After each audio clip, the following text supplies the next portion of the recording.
Hello students, I am Savita Gupta, language instructor. Welcome in learn with Savita. आज हम class 9th की English book Beehive का poem a legend of the Northland के MCQs को इस video में cover करने जा रहे हैं. So coming directly to our MCQs.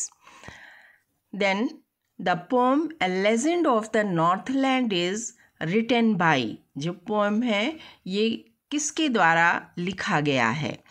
Phoebe Cary, Robert Frost, W.B.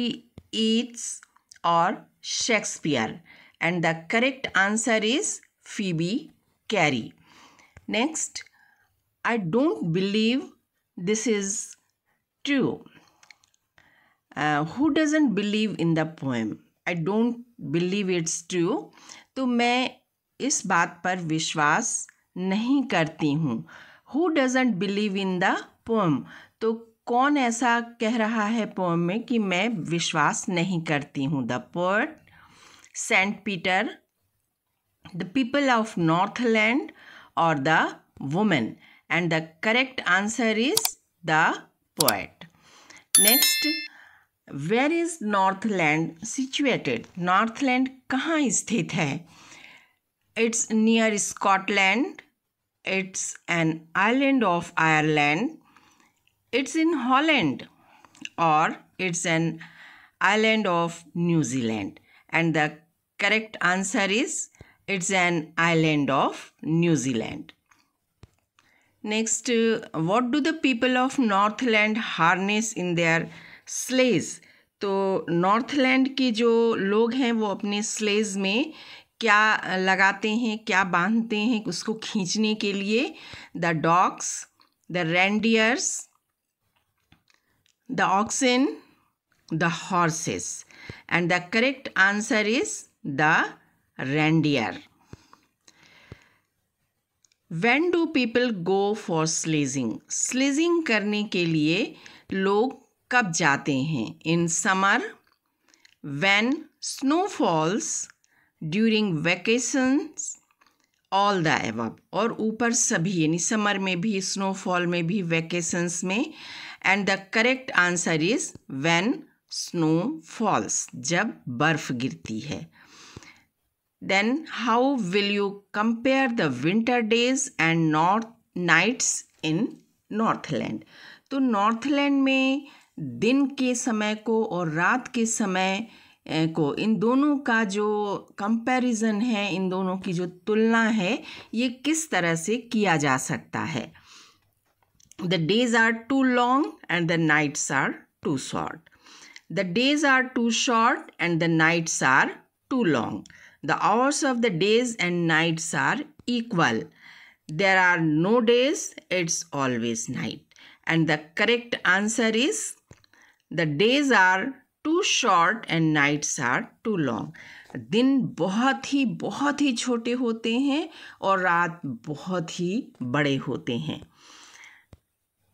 Why can the people not sleep in the winter night through in Northland? Northland में पूरी रात, जितनी लंबी रात होती है, इस पूरी रात को व्यक्ति सो करके कवर नहीं कर पाता है. ऐसा क्यों कहा गया है? Because the nights are very short, because there is always nights, because there is no night, because the nights are too long. And the correct answer is because the nights of too long. Nights, वहाँ की जो Northland की nights है बहुत लंबी होती हैं, बहुत ज़्यादा ड्यूरेशन की होती हैं. व्यक्ति अपने बायोलॉजिकल क्लॉक के हिसाब से जब नींद पूरी कर लेता है और जब उसकी नींद खुलती है तो देखता अभी भी रात है ना. तो इस तरह से जितने ड्यूरेशन की रात होती है नॉर्थलैंड में, पूरे टाइम के लिए व्यक्ति सो नहीं सकता है. उसका बायोलॉजिकल क्लॉक जो है उसे जगा देता है. How do the children wearing furry cloths look like?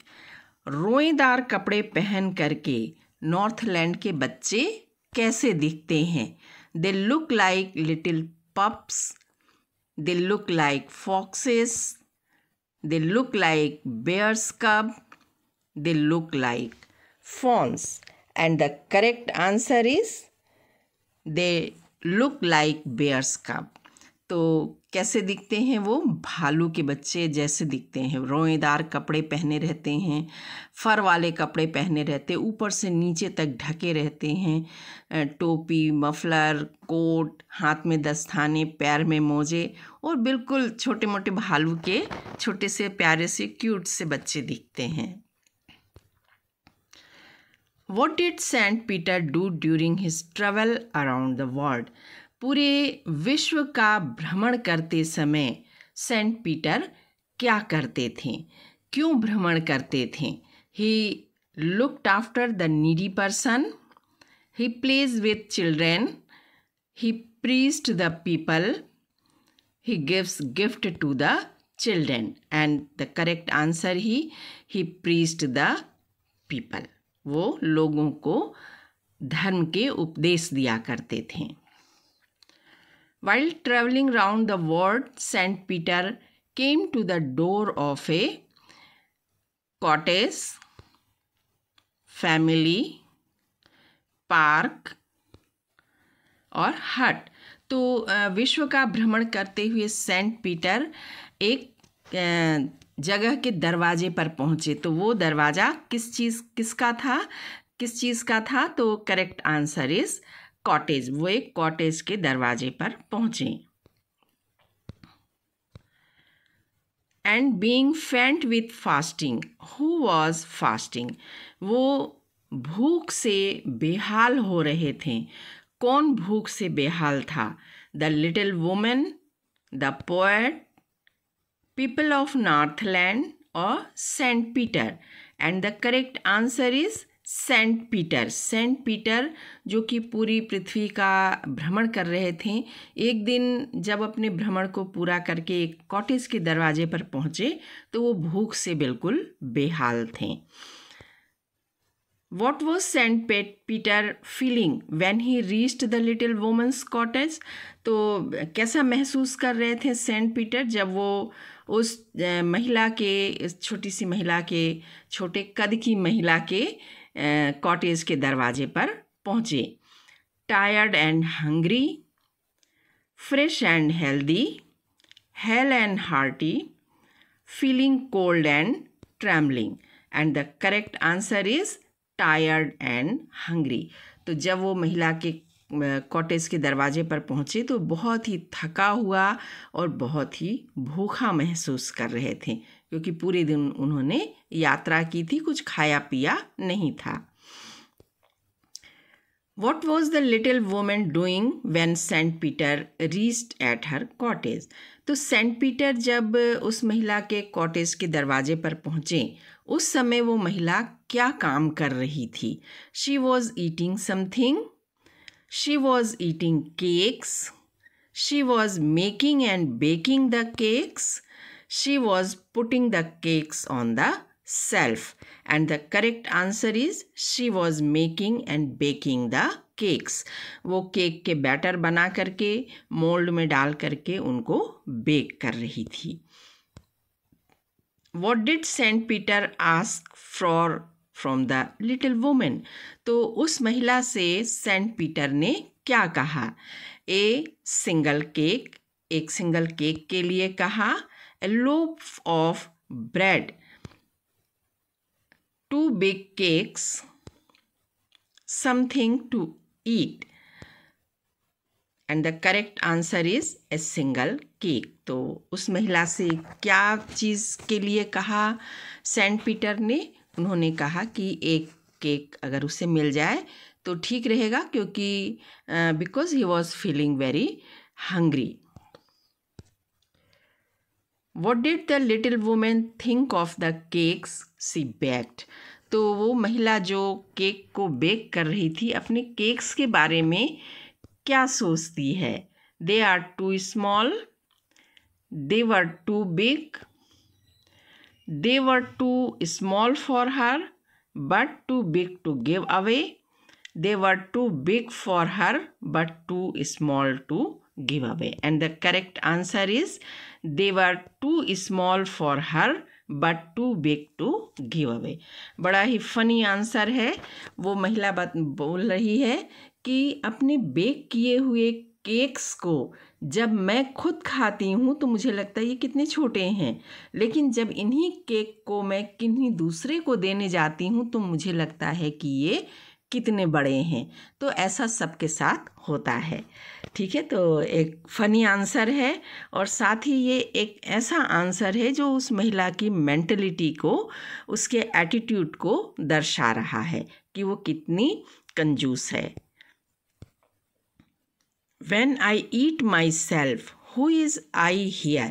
जब मैं इन केक्स को खुद खाती हूँ तो यहाँ इस लाइन में आई यानी कि मैं कौन है? The poet, the woman, children और Saint Peter. And the correct answer is the women.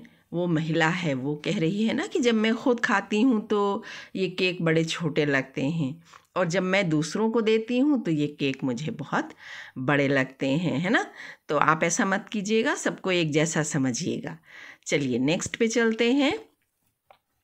What does hearth means? Hearth यानी कि हिंदी में इसका अर्थ होता है अंगीठी। इसका मतलब क्या होता है?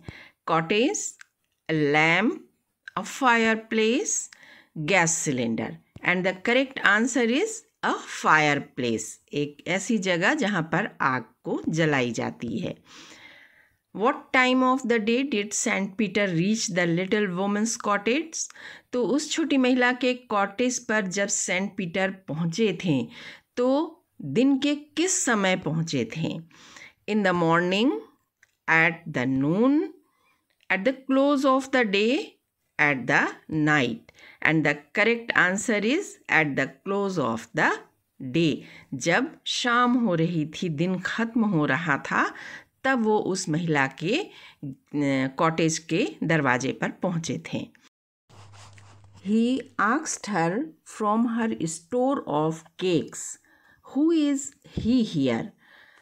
उन्होंने उस महिला से उसके केक के स्टोर में से, केक्स के संग्रह में से एक केक देने को कहा। तो हु इज़ ही हियर? यहाँ पर ही, उन्होंने, कौन है? The poet's friend, the poet, people of Northland and Saint Peter. And the correct answer is Saint Peter. आपको याद होगा कि वो महिला के कॉटेज पर हंग्री एंड टायर्ड पहुँचे थे तो उन्होंने उनसे एक केक की डिमांड की थी। The women in the poem got cursed by the saint due to her. उस महिला को अपने एटीट्यूड के कारण, अपने कंजूसी भरे रवैये के कारण सेंट ने कर्स किया, है ना। तो ड्यू टू हर किस कारण से कर्स किया, श्राप दिया? Greedy and selfish attitude, mistakes done in her life, her pride, loving nature. And the correct answer is greedy and selfish attitude. उस महिला के बहुत ही लालची और स्वार्थी रवैये के कारण सेंट पीटर ने उस महिला को कर्स किया था, श्राप दिया था। What did Saint Peter say about the little woman? तो श्राप देने के पहले उस महिला के बारे में सेंट पीटर ने क्या कहा? That she was too selfish to live in human form. उसने कहा, सेंट पीटर ने कहा कि ये महिला मनुष्य के रूप में रहने लायक नहीं है, बहुत ही स्वार्थी है। That she was too selfish to have both food and shelter. इसके पास खाने के लिए भोजन है, रहने के लिए घर है, लेकिन ये इतनी स्वार्थी है कि ना ये खाना डिज़र्व करती है और ना घर डिज़र्व करती है। That she was selfish to have fire to keep her warm. Northland के इस ठंडे वातावरण में उसको अपने आप को गर्म रखने के लिए चिमनी है, एक फायर प्लेस है ना। लेकिन वो इस चीज़ को भी डिज़र्व नहीं करती है क्योंकि लोगों की वो सहायता नहीं करती है, बहुत ही स्वार्थी है। ऑल द एबव, ऊपर कहे गए सभी ऑप्शंस सही हैं and the correct answer is all the above. यानी कि सेंट ने उसको कर्ज करने के पहले बोला था कि ये महिला मनुष्य फॉर्म में, मनुष्य के रूप में रहने के लायक नहीं है क्योंकि इसके पास खाने के लिए भोजन है, रहने के लिए घर है, अपने आप को गर्म रखने के लिए आग भी है, लेकिन ये किसी की भी सहायता नहीं करती है, इसलिए ये मनुष्य के रूप में रहने के लायक ही नहीं है। What curse did Saint Peter give to the little woman? तो उस महिला को सेंट पीटर ने क्या श्राप दिया? That she will build her shelter as birds do, that she shall bore hard dry wood for her scanty food, that she shall keep boring all day, and all the above. तो उस महिला को क्या श्राप दिया? पहला that and the correct answer is all the above. ऊपर जो तीन ऑप्शन दिए हैं तीनों सही है, तो क्या है तीनों option? That she shall build her shelter as birds do. जिस तरह चिड़िया, इसके पास घर है लेकिन ये किसी की सहायता नहीं करती, तो आज के बाद चिड़ियों की तरह ये अपना घोंसला खुद बनाएगी, रहने की जगह खुद बनाएगी। That she shall bore hard dry wood, hard कठोर, ड्राई यानी सूखी हुई, वुड यानी लकड़ी, फॉर हर स्कैंटी फूड, इसके लिए इसके पास खाना है लेकिन ये किसी की सहायता नहीं करती है, तो आज के बाद कठोर सूखे हुए लकड़ी में छेद करके ये अपना छोटा मोटा खाना ढूंढेगी। स्कैंटी फूड यानी कि अल्प मात्रा में जो खाना उस पेड़ से निकलेगा, खाना क्या होगा? कीड़े मकोड़े, तो उसको ढूंढती रहेगी। And that she shall keep boring all day, और पूरे दिन ये खाना पेड़ में ड्रिल करके, छेद करके ढूंढती रहेगी। तो इस तरह तीनों जो ऑप्शन है वो सही है। Which word did the saints curse change the women into? तो सेंट पीटर के श्राप ने उस महिला को किस चिड़िया में बदल दिया? A crow, a parrot, a sparrow, a woodpecker. तो correct answer is a woodpecker. तो जैसा कि अभी तीनों ऑप्शन से स्पष्ट हो गया कि वो हार्ड ड्राई वुड में छेद करती है, तो ऐसा कौन करता है? एक पक्षी होता है जिसे कठफोड़वा कहते हैं, और वो लकड़ियों में छेद करके अपने भोजन को ढूंढता है। तो सेंट पीटर के श्राप ने उस महिला को कठफोड़वा में चेंज कर दिया था। The women in the pome turned into A bird and came out through a. और जैसे ही सेंट पीटर ने श्राप दिया, वो महिला कठफोड़वा में एक पक्षी में चेंज हो गई और घर के बाहर निकली। तो किस रास्ते से वो घर के बाहर निकली? A lane, a hole, a chimney, the door, and the correct answer is a chimney. जैसे ही वो चिड़िया में बदली, चूँकि चारों ओर से दरवाजे खिड़कियाँ सब बंद थे, बाहर निकलने का एक ही रास्ता था, तो वो फायर प्लेस के ऊपर जो चिमनी लगी हुई थी जहाँ से धुआं वगैरह बाहर निकलता था, उससे हो कर के बाहर निकली और ऊपर की ओर उड़ी। What happened to the little woman's clothes? तो जब श्राप दिया था सेंट पीटर ने, चिड़िया में बदल गई, तो भी उसके सिर के ऊपर कलगी थी, जो हेड था वो कलगी में चेंज हो गया। शरीर पे कपड़े थे, तो उन कपड़ों का क्या हुआ? They were lost in the wood, they were torn by the animals, they were burned black when she went up through the chimney, they became wet. And the correct answer is they were burned black when she went up through the chimney. तो जैसे ही वो chimney से होकर के ऊपर की ओर जाने लगी, नीचे आग जल रही थी, तो उस आग में उसके जो कपड़े हैं जल करके बिल्कुल काले हो गए।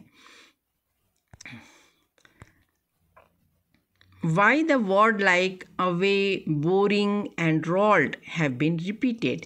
पोम में आपने देखा है कि अवे का रिपीटेशन हुआ है, बोरिंग का बोरिंग एंड बोरिंग ऐसे रिपीटेशन हुआ है, रोल्ड का रिपीटेशन हुआ है। तो क्यों हुआ है? To enhance their impact, to add rhymes, to make it lyrical, all the above. And the correct answer is to enhance their impact. इन शब्दों का प्रभाव बढ़ाने के लिए इन शब्दों का रेपिटेशन हुआ है। School boys in every country find that women in the, school जाने वाले बच्चे अक्सर इस महिला को जंगल में या कहाँ पर देखते हैं? सॉरी, आंसर बता दिया। In the wood, near sea shore, in the park, on the roof of the house. And the correct answer is in the wood, जंगल में। तो स्कूल जाने वाले बच्चे अक्सर इस महिला को कठफोड़वा के रूप में जंगलों में देखते हैं।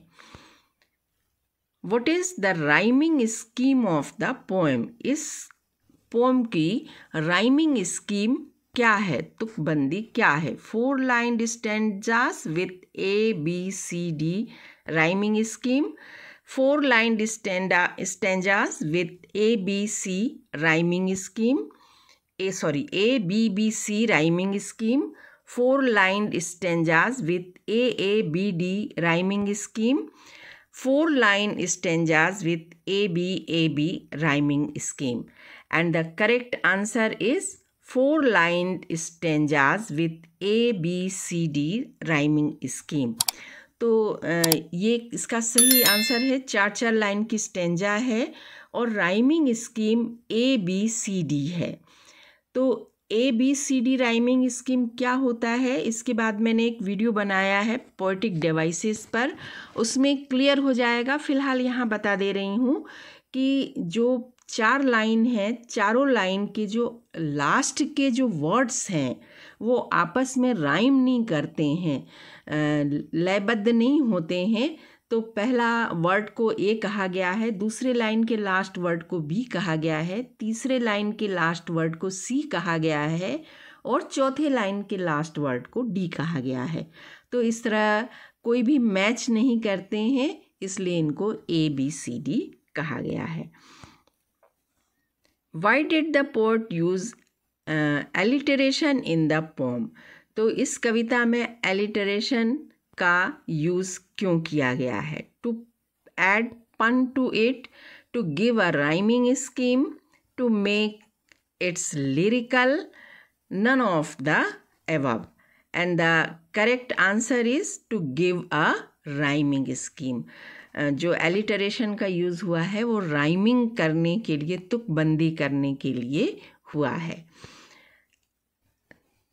And the last is What message does this poem convey? तो ये जो पोएम है ये क्या मैसेज दे रही है? देखिए, जितनी भी पोएम लिखी जाती है या स्टोरी लिखी जाती है वो सिर्फ स्टोरी या कविता नहीं होता है, उन सब के अंदर कोई ना कोई मैसेज दिया रहता है जो लाइफ में बहुत उपयोगी होता है। तो इस पोएम के थ्रू भी एक मैसेज दिया गया है। तो क्या है ये message? Don't help the poor, live for yourself, don't be greedy and help the needy person, enjoy the life. And the correct answer is don't be greedy and help the needy person. तो message ये दिया गया है कि स्वार्थी मत बनो, लालची मत बनो, और जहाँ तक हो सके जो ज़रूरतमंद लोग हैं, नीडी पर्सन यानी ज़रूरतमंद लोग हैं, उनकी सहायता ज़रूर करो। So students, this is all about the MCQs of the poem legend of the Northland. Hope कि आपको ये वीडियो अच्छी लगेगी। Thank you, thanks for watching the video.